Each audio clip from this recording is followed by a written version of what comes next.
आज हम पासपोर्ट के विषय पे सेशन करने जा रहे हैं और हम इस बात में चर्चा करेंगे कि पासपोर्ट क्या है, पासपोर्ट के लिए कैसे अप्लाई किया जाए, नया पासपोर्ट कैसे बनाया जाए, पासपोर्ट रिन्यू कैसे किया जाए और तत्काल पासपोर्ट क्या का जो कॉन्सेप्ट है उसके बारे में हम बात करेंगे।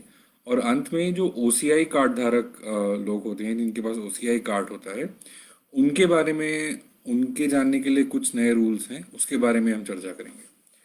तो सबसे पहले समझते हैं पासपोर्ट क्या होता है। पासपोर्ट सरकार द्वारा जारी किया गया एक आधिकारिक दस्तावेज है जो आपको अंतर्राष्ट्रीय स्तर पर यात्रा करने की अनुमति देता है और आपके पहचान के प्रमाण के रूप में काम करता है।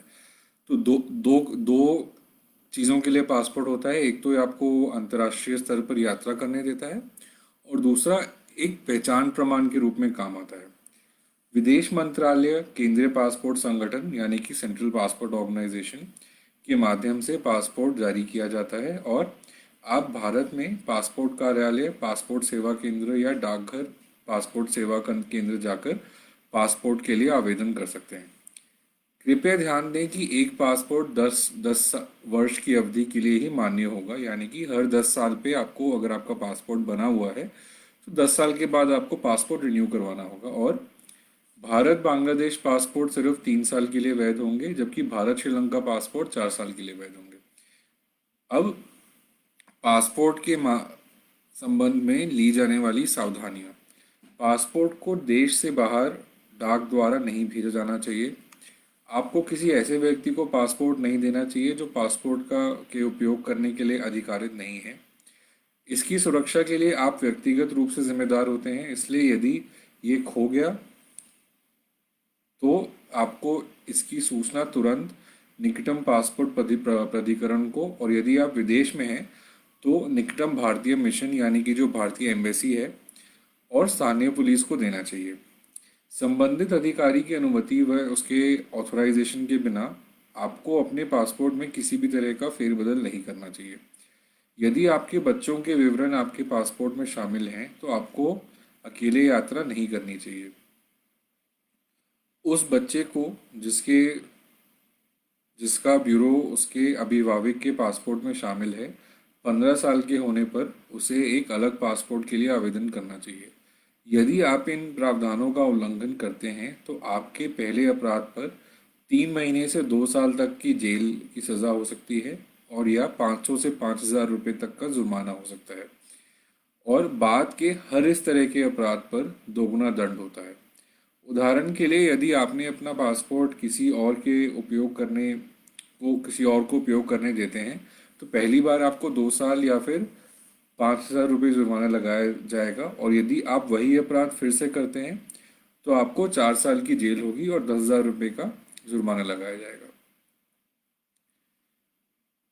पासपोर्ट के संबंध में जुर्माना समझते हैं। यदि आप इनमें अब हम जो बताने जा रहे हैं, यदि आप इसमें से कोई भी अपराध करते हैं तो आपको 1 से 5 साल तक की जेल हो सकती है और 10,000 से 50,000 रुपये के बीच का जुर्माना हो सकता है। यदि आप अंतर्राष्ट्रीय स्तर पर एक वैध पासपोर्ट या अन्य यात्रा दस्तावेजों के बिना यात्रा करते हैं, यदि आप पासपोर्ट प्राप्त करने के लिए गलत जानकारी देते हैं या जानकारी का पूरा खुलासा नहीं करते हैं, यदि आप संबंधित अधिकारियों को निरीक्षण के लिए अपना पासपोर्ट प्रदान नहीं करते हैं, अर्थात किसी भी पासपोर्ट प्राधिकारी, सब इंस्पेक्टर के पद से ऊपर और उसके बराबर का कोई भी पुलिस अधिकारी, और इसके संबंध में केंद्र सरकार द्वारा अधिकृत कोई भी अधिकारी, यदि आप किसी अन्य व्यक्ति के पासपोर्ट या उसके यात्रा दस्तावेजों का उपयोग कर रहे हैं, यदि आप किसी अन्य व्यक्ति को अपना पासपोर्ट या अपने यात्रा दस्तावेजों का उपयोग करने देते हैं, और यदि आप किसी को ऊपर दिए गए मामलों में किसी एक मामले में भी सहायता या सुविधा देते हैं, तो इन सब चीज़ों में आपको 1 से 5 साल तक की जेल हो सकती है और 10,000 से 50,000 रुपये का जुर्माना भरना पड़ सकता है। अब अगली चीज़ हम ये बात करते हैं कि नया पासपोर्ट इशू कराना या फिर पासपोर्ट रिन्यू कराना। भारत में एक नए पासपोर्ट बनवाने के लिए, पासपोर्ट का अपडेट कराने के लिए और उसके खो जाने की स्थिति में पासपोर्ट को री इशू करने की प्रक्रिया एक जैसी नहीं है। पासपोर्ट के संबंध में री इशू कराने का अर्थ है पासपोर्ट का नवीनीकरण।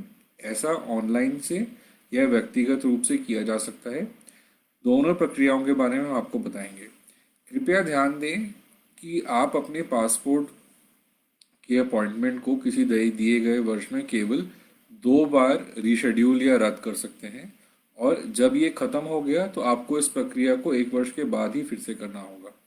उदाहरण के लिए, यदि आपने 16 जनवरी 2020 के लिए एक अपॉइंटमेंट बुक किया था और फिर आप इसे 20 जनवरी 2020 के लिए बदलते हैं, इसके बाद आपके पास अपने पासपोर्ट अपॉइंटमेंट को बदलने या रद्द करने का केवल एक ही अवसर बचा रहेगा उस साल में। अब ऑनलाइन प्रक्रिया क्या है, ये हम आपको चरण के हिसाब से बताएंगे, स्टेप बाय स्टेप बताएंगे।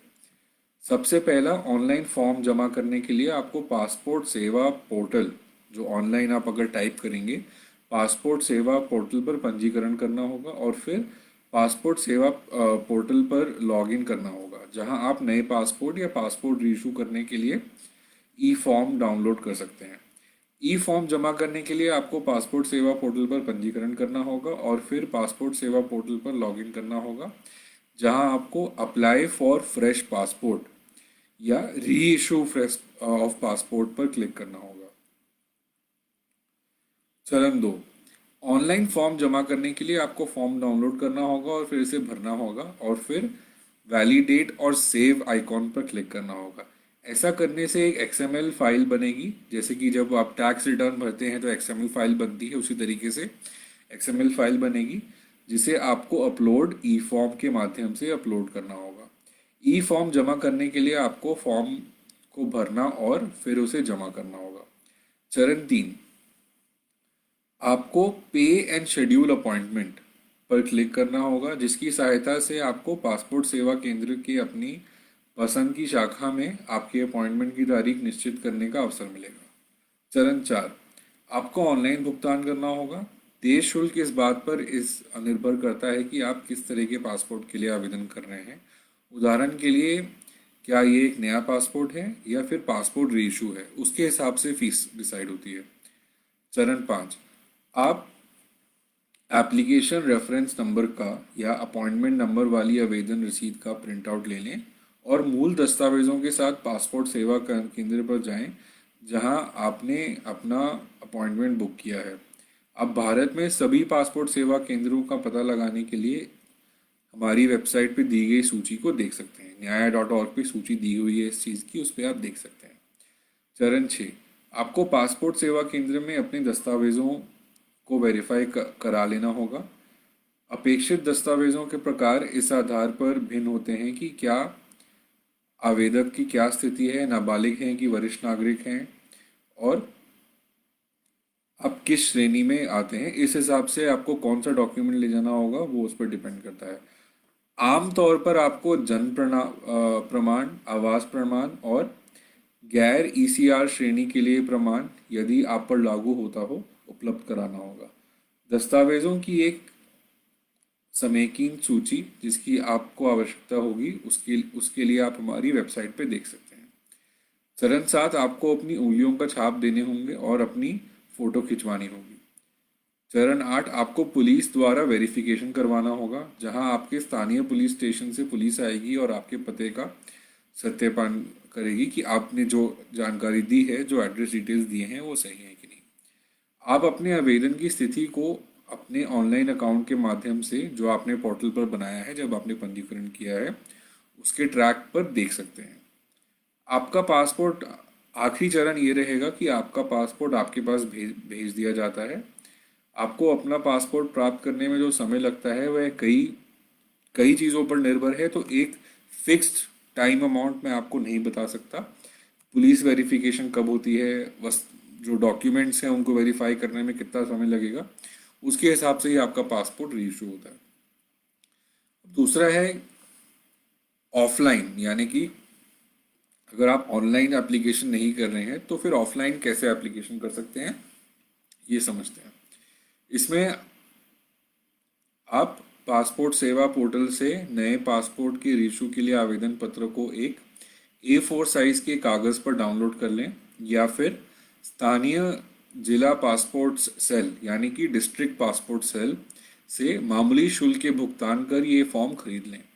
इस फॉर्म को भरें और आवश्यक दस्तावेजों के साथ जिला पासपोर्ट सेल यानी कि डिस्ट्रिक्ट पासपोर्ट सेल DPC में जमा करें।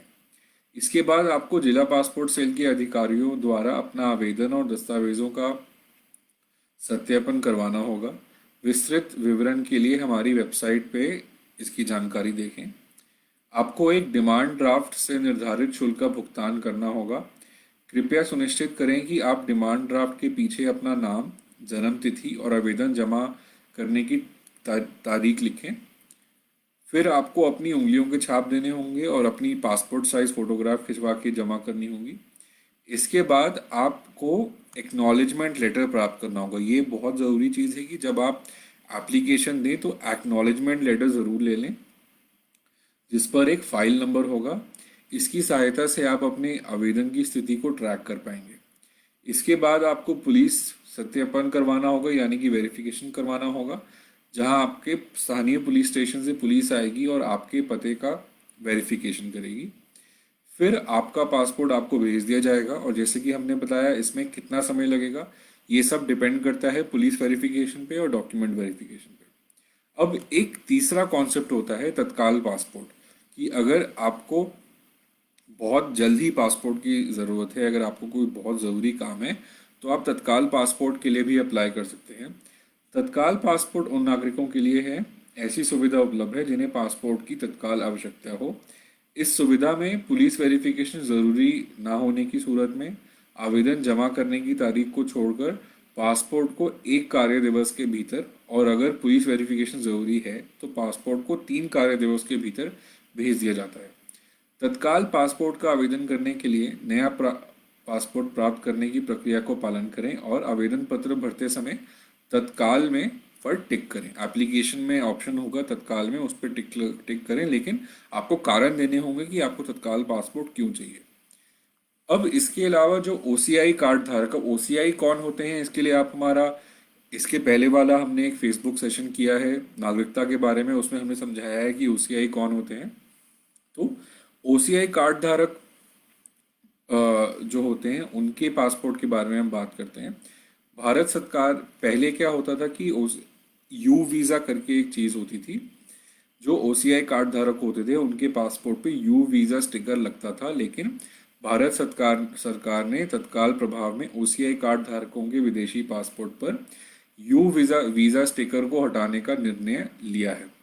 यानी कि अभी के समय में आपको अपने पासपोर्ट पे यू वीज़ा स्टिकर लगाने की ज़रूरत नहीं है।